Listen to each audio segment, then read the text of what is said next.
Welcome to Duke University.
Welcome to the Duke University School of Medicine, and welcome to Medical Neuroscience. Well, I hope you enjoyed that tour of campus, starting at some of our athletic facilities, which are part of our better-known brand at Duke University, the Duke Athletics program, and then working our way towards the Medical Center, which has its own global reputation for excellence in the domain of biomedical research and healthcare. Well, I hope to show you much of our campus during the course of medical neuroscience. We'll spend some time together in our teaching laboratories here at the Trent Seaman Center, where we'll have an opportunity to examine brain specimens together. We'll even spend some time behind the scenes here in the Trent Seaman Center in our specimen preparation room, where I will show you some of my favorite places in the human brain. And of course, we're going to spend some quality time in the Duke Institute for Brain Sciences through that glass cube behind me. And of course, in the Duke Institute for Brain Sciences, we always think inside the box. That's the glass cube. And we certainly will spend some time here in my office in the Duke Institute for Brain Sciences. We'll spend some time together here on the deck behind my house, as you'll get to see some of what I get to see on a daily basis as we learn together medical neuroscience. You'll even get to spend some time with me in my gazebo back behind my house. The reason why I'm bringing you into some of these unusual places, including some spaces around my own home, is that I want you to understand that learning about the brain is transformative. It can be part of your daily life, part of your daily rhythm, and something that you can consider as you face the various challenges and pursuits of your daily world, whatever that may be, wherever that may be. But for now, I simply want to say once again, welcome to Medical Neuroscience. I'm so glad that you found this course. I'm so glad that you are sufficiently interested in the fascinating world of the brain sciences to want to enroll in this course. What I'd like to do for the next few minutes is begin to tell you a bit about myself, and that will lead to some additional introductory video lessons that will help orient you so that you can get off to a great start here in medical neuroscience. So let's begin by talking a little bit about myself.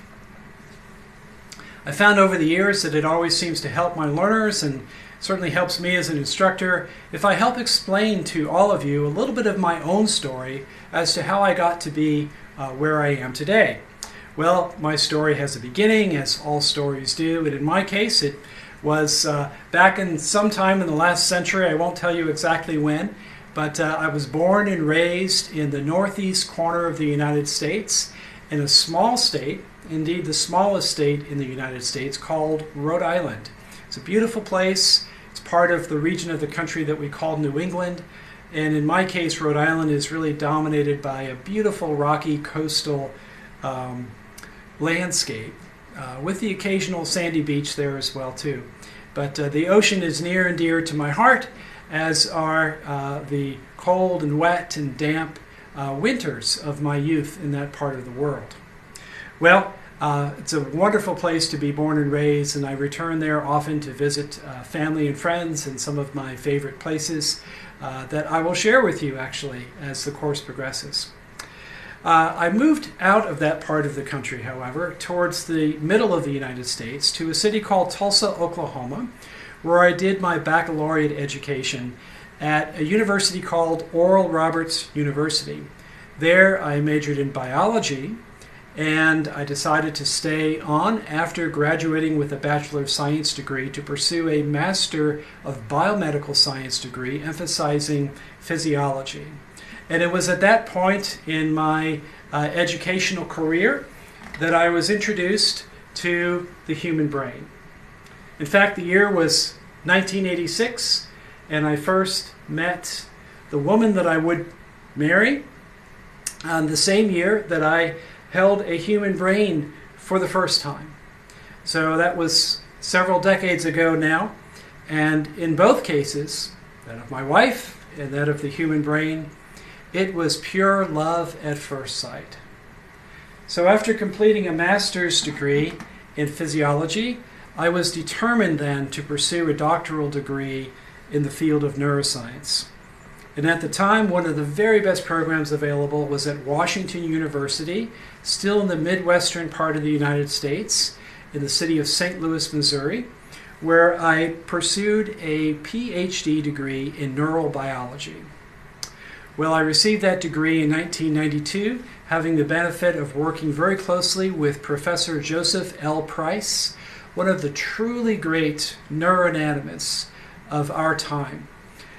Dr. Price instilled in me a love for human neuroanatomy, a broad interest in all kinds of neural systems that are involved in the integrated action of the nervous system. And he was a powerful mentor for me personally as an educator. So I owe a lot of the career that I've enjoyed these last many years to my grounding with Dr. Price at Washington University. Well, from there, I finally came to Duke. And I came to Duke in 1992 as a postdoctoral fellow with my wife, who was pursuing additional medical fellowship at Duke University Medical Center. And I landed in the Department of Neurobiology as a postdoctoral fellow, working under the direction first of Professor Dale Purvis, and then under the direction of Professor David Fitzpatrick. After several years of fellowship work, I joined the faculty of the Duke University School of Medicine, and I've enjoyed quite a long and I think successful and certainly satisfying career as a research scientist and as an educator. More recently, I have joined an institute that we have at Duke called the Duke Institute for Brain Sciences, where I'm involved in leading the educational mission. So that's the broad overview of how I got here. Now I want to be a little bit more particular and tell you next about my life in research. So I've had a variety of interests, and I've pursued a number of different domains of neuroscience research. What they all have in common is a pursuit of understanding the organization and function of neural circuits in the brain. And this pursuit has taken many forms over the years.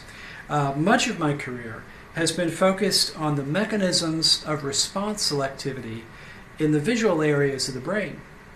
Now, I am truly fascinated by vision, but I see this line of investigation as revealing some fundamental principles that will apply to other kinds of circuits elsewhere in the brain, including those that subserve functions other than vision.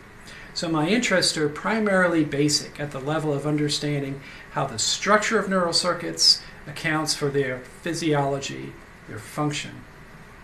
Well, this interest in the visual parts of the brain began to extend back in developmental time and more recently evolutionary time. So I'm interested in understanding how these kinds of neural circuits and their structure-function relations develop. And you'll hear more about the research that I've been privileged to lead as we get deeper into medical neuroscience. In brief, one area of my activity has been to try to understand how what we call nature and nurture and self-organization interact to account for the evolved state of mature neural circuits that we have in our brain. Because of my work primarily back as a graduate student with Professor Price, I've acquired some expertise in human neuroanatomy, which has allowed me to interact with clinical colleagues doing a variety of research on patients at the Duke University Medical Center and volunteer subjects who are participating with us in ongoing investigations of the structure, organization, and function of the human brain. So it's been a real privilege to be involved in a variety of collaborative research projects with faculty here at Duke and colleagues around the world. As an educator, I've had wonderful opportunities to develop and to have an impact here locally at our Duke campus. As I mentioned, I am a member of the faculty of the Duke University School of Medicine, and in that role I've had the privilege of teaching students that are enrolled in our Doctor of Physical Therapy program. I've also been involved with educating our future physicians in our Doctor of Medicine program, and I've been involved with other kinds of learners in our School of Medicine at various levels as well over the years. I've also been quite involved in recent years in our Trinity College of Arts and Sciences, which is one of the main baccalaureate colleges of Duke University. There I've been involved with teaching courses in our undergraduate neuroscience program, and I've also helped to lead that program as an administrator. I also teach in the graduate school of Trinity College, and this has allowed me the opportunity to contribute to the development of future brain scientists in their doctoral phase of their education. And as a member of the Duke Institute for Brain Sciences, I've been charged with helping to organize and coordinate our educational efforts, primarily as they are directed towards our baccalaureate students in Trinity College. So it's been a wonderful privilege to work across this educational continuum and hopefully have an impact on learners not unlike yourself who come to our residential programs here at Duke University. Well, my story would not be complete if I didn't also introduce you to my family. So here in a recent picture taken at one of my favorite places, one of those rocky coastlines in the New England region of the United States, you can see my wife and my two children. My wife is a geriatrician, meaning she's an internal medicine physician who specializes in the care of older adults, particularly those older adults near the end of their life that are dealing with dementia and other kinds of medical and neurological impairments. I have two wonderful children named Jonathan and Hannah, who are a joy and a blessing in my life on a daily basis.